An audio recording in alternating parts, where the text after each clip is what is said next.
ہم وہی کہیں گے جو ہمارا دین ہم کو بتاتا ہے.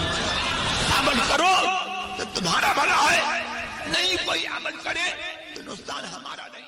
بسم اللہ الرحمن الرحیم.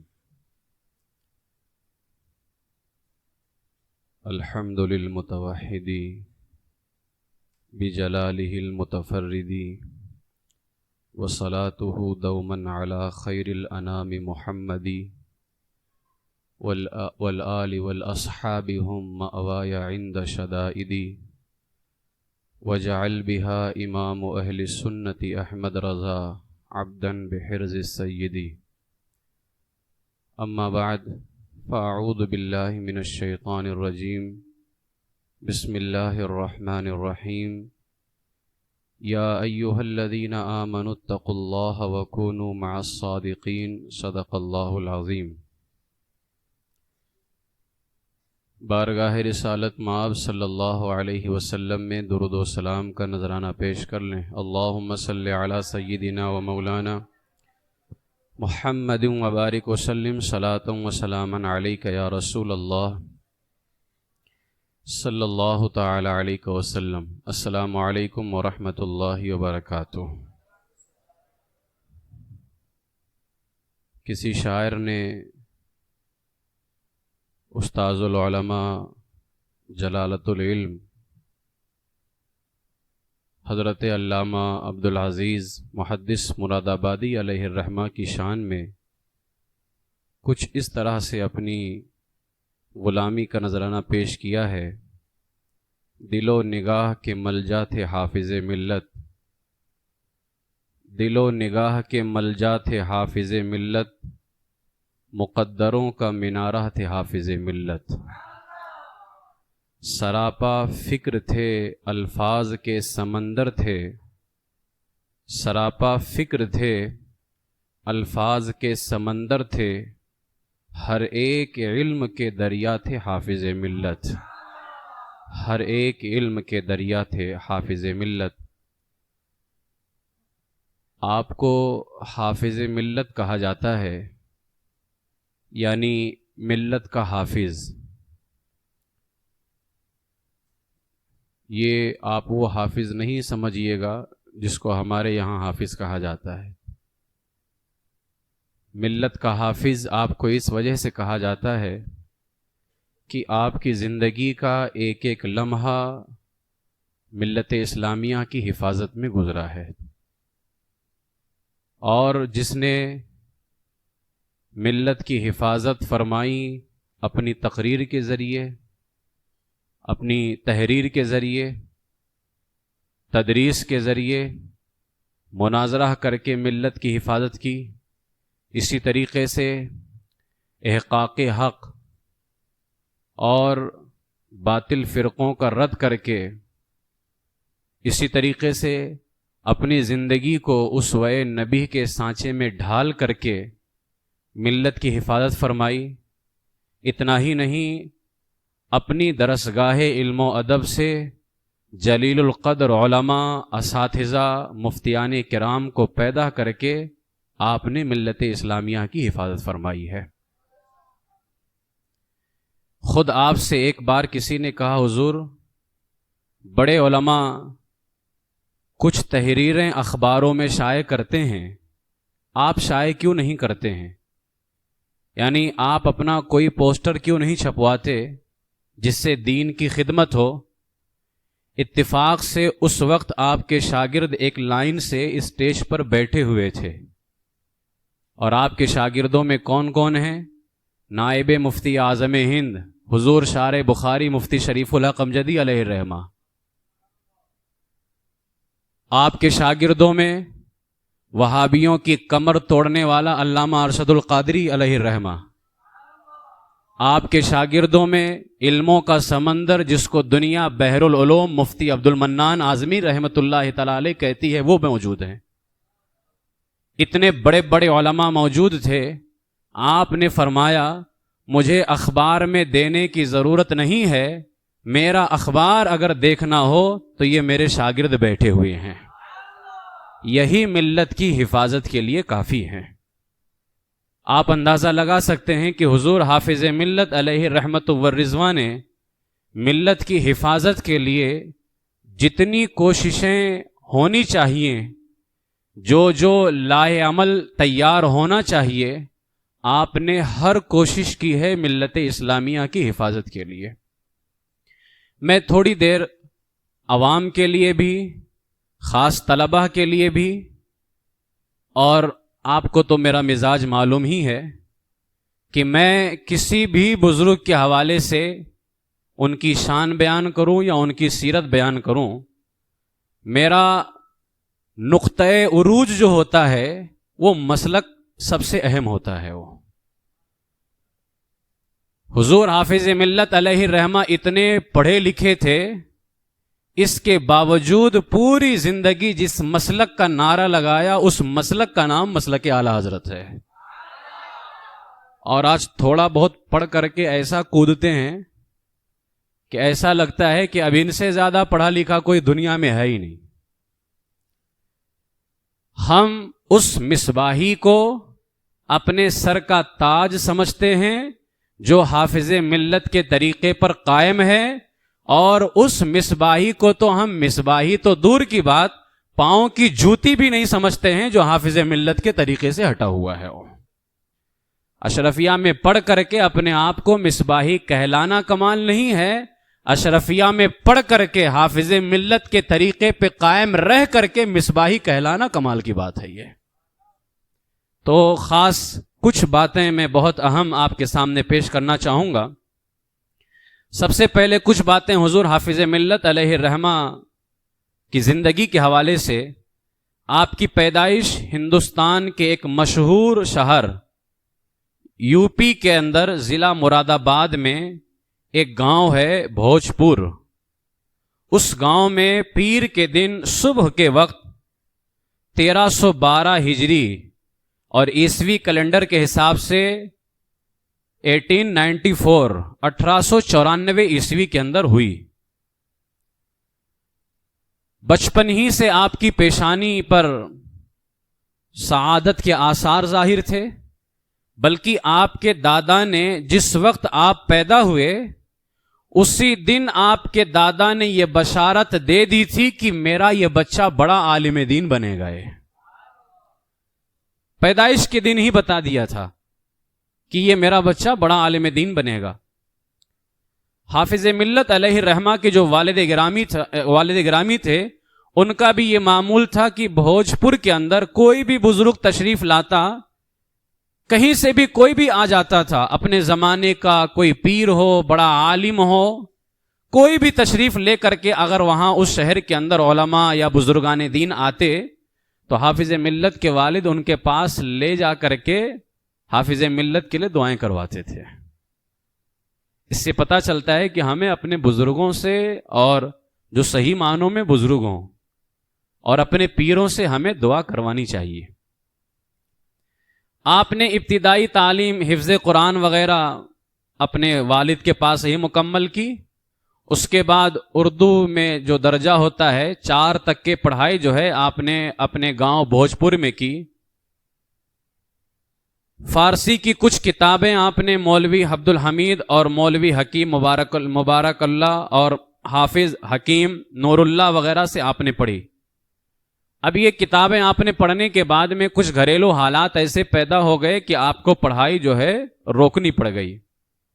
اب یہ آپ کی جوانی کا دور ہے حافظ ملت علیہ الرحمہ کی، اور اس دور کے اندر طرح طرح کے خیالات، فیوچر کی فکر، کمانے کے حوالے سے سوچ بچار، طرح طرح کے خیالات ہوتے ہیں، لیکن حافظ ملت علیہ الرحمت والرضوان کے سینے کے اندر ملت کا درد ابھرتا ہے۔ مگر کیا کریں، مجبوریاں ایسی ہیں کہ پاؤں میں زنجیر بن گئی ہیں وہ، اور تعلیم حاصل کرنا چاہتے ہیں لیکن گھریلو حالات ساتھ نہیں دے رہے ہیں۔ ایک بار اپنی ماں سے آ کر کے کہتے ہیں کہ اے میری ماں، آپ نے تو کہا تھا کہ تیرے دادا نے کہا ہے کہ تو بڑا عالم دین بنے گا، لیکن میں تو عالم بنا نہیں۔ اس جملے کو جب ماں نے سنا تو ماں کا